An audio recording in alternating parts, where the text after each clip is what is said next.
Hello out there, world. Happy Friday, and may you have a favorable Friday.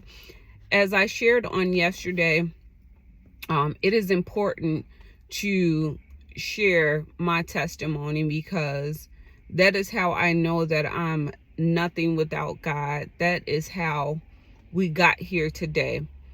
And it's needed because a lot of times what you all see is just those who, have gotten on here, or I've gotten on here and I've shared what God has said and allowed God to use me. But that didn't come overnight.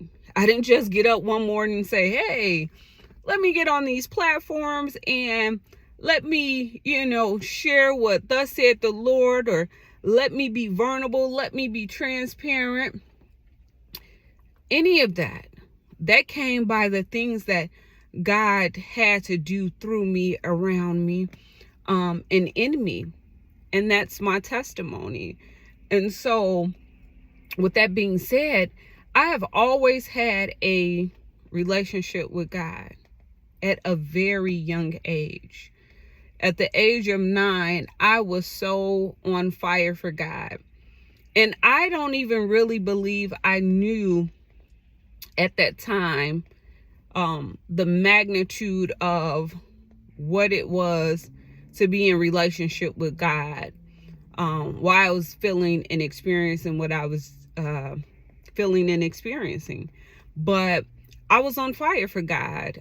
I love to be at church once I got in the, what I would say, routine of my parents, making sure we got up and went to church faithfully.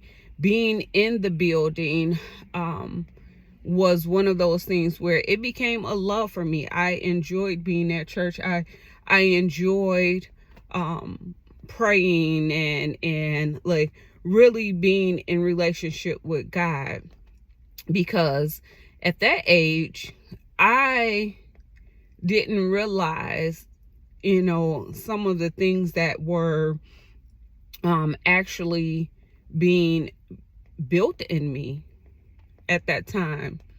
I just knew that I enjoyed being at church. I enjoyed being involved in the church. And so I'll leave it there.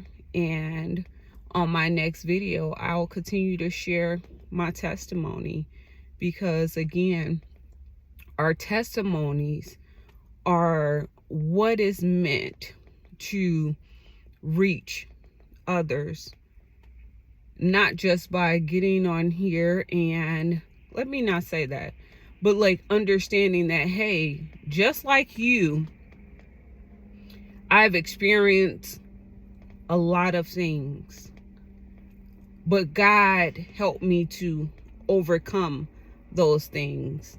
And so I hope you guys have a good rest of your day. Until next time, I'll see you all later.